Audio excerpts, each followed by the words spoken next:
E aí, pessoal, vamos falar um pouquinho sobre O Menino e a Garça. É o novo filme do Hayao Miyazaki, diretor de A Viagem de Chihiro, Vidas ao Vento, Ponyo, Uma Amizade que Veio do Mar e, claro, um dos fundadores do Estúdio Ghibli, estúdio de animação japonesa fundado ali na década de 80 e que desde então acumula fãs ao redor do mundo. E não só o Estúdio Ghibli é um estúdio mais bem sucedido em termos artísticos de qualidade no mundo da animação, como o próprio Miyazaki é uma lenda, um mestre dessa linguagem animada.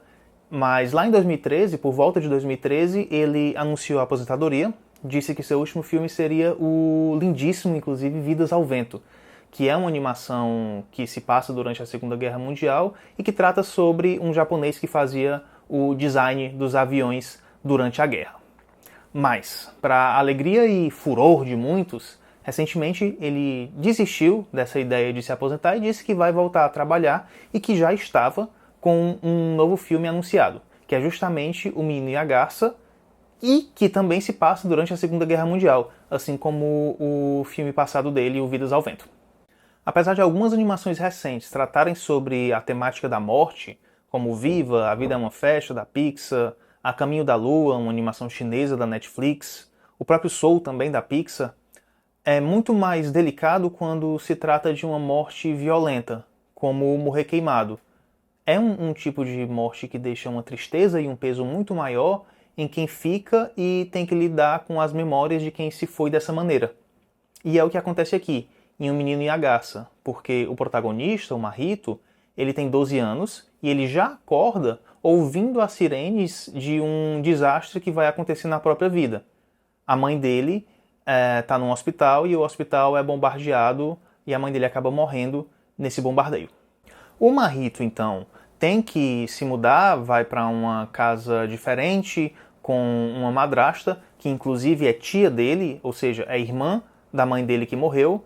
E é curioso como o Mahito, esse menino, ele tem uma rigidez quase que militar. Ele se apresenta para a madrasta com a coluna ereta, com uma postura muito firme, ao mesmo tempo que o olhar dele traduz ali uma certa insegurança, mas o corpo dele está rígido e ele tem uma entonação quase que de soldado. E o pai dele é muito materialista. Ele se gaba que o filho vai chegar de carro na escola enquanto os outros alunos não têm essa condição. Ele quer pagar o diretor da escola para descobrir quem foi o possível responsável de uma agressão ocorrida ali com o filho dele.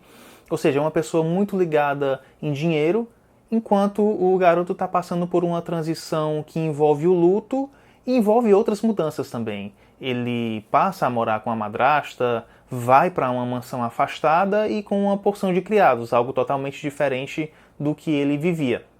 No meio de todas essas mudanças, é comentado que algumas coisas começam a acontecer e que nunca haviam ocorrido. Assim que ele chega no local que ele vai morar, por exemplo, a garça real, a garça do título, passa embaixo do telhado e os criados comentam: essa garça sempre esteve aqui, mas ela nunca havia passado tão próximo da gente, assim embaixo do telhado. O que indica que o Mahito é uma pessoa especial que vai trazer uma certa mudança para aquelas pessoas, para ele, né, e para o espectador acompanhar. E muitos dos animais no filme, mas em especial a garça, vão se mostrar aos poucos antropomórficos. A garça vai falar, a gengiva dela vai se transformar meio que no nariz e depois o corpo dela vai se transformar como se fosse uma fantasia, uma roupa que alguém põe e tira. Essa própria transformação da garça é um exemplo de como o Miyazaki possui um estilo próprio e é elegante visualmente. O estilo dele está contido, por exemplo, nas formas arredondadas das velhinhas que são criadas ali naquela mansão. Mas o que me chama a atenção positivamente é como o Miyazaki ele consegue transmitir a urgência de determinadas situações por meio da linguagem animada. Como logo no início do filme, no momento do desastre no hospital, ele distorce a animação para representar esse desmoronamento emocional do protagonista. Além de muitos outros pontos, como por exemplo, o colchão do protagonista quando ele chega na mansão, ele tem as mesmas cores, ele lembra a garça, com o amarelo do bico e o azul das penas do animal. Além desses símbolos visuais, o filme também dá muita importância ao som. Tem um raccord sonoro, ou seja, uma correspondência entre dois sons de duas cenas diferentes. Logo no início, a gente sai de um incêndio num hospital para tanques de guerra passando na rua e os sons são muito parecidos, para não dizer quase os mesmos. Ou seja, mesmo sem ser dito verbalmente que aquele incêndio foi causado por causa de bombardeios da Segunda Guerra Mundial, a gente entende aquilo por causa do som e, por que não, também por causa da montagem. Acontece que chega um momento na narrativa em que são símbolos demais, e esse excesso, esse inchaço, ele meio que prejudica o desenvolvimento e a relação, o apelo emocional entre aqueles personagens.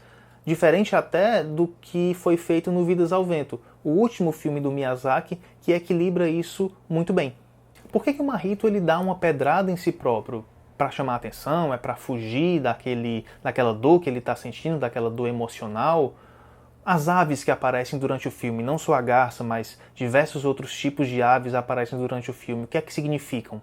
É claro, nem todo filme precisa ser um enigma a ser decifrado em cada um de seus detalhes. E pode ser que exista um significado específico para cada uma dessas coisas, mas isso meio que tira a atenção daquela introdução e daquele final, daquele fechamento tão poderosos que o filme tem, que une inferno, luto e traumas que o protagonista vai ter que superar. O Mahito, esse protagonista que tem cheiro de morte, como um dos personagens chega a dizer. Então o filme possui uma base densa, onde a gente parte de um castelo, tipo palacete em ruínas, vai para um mundo mágico, uma espécie de mundo dos mortos, e que tem uma visão sobre a morte nada convidativa, porque logo quando a gente chega nesse novo mundo, uma das primeiras frases que o protagonista escuta é: aqueles que buscarem o meu conhecimento perecerão. Mas o filme nem é só sobre morte, pelo contrário até, porque o livro que o Mahito acha na mansão, ali no meio da trama, possui o título Como Você Vive, que é o mesmo título que o filme tem na língua japonesa. Em tradução livre para o português, né, seria Como Você Vive. Então a gente tem o protagonista Mahito num período de transição de luto, onde ele precisa compreender, ainda quando criança, com 12 anos, rapidamente, sobre vida e sobre morte, vivendo num período onde vários de seus compatriotas estão morrendo por causa da Segunda Guerra Mundial e vivendo num período onde a própria mãe dele morreu em consequência de bombardeios da Segunda Guerra Mundial.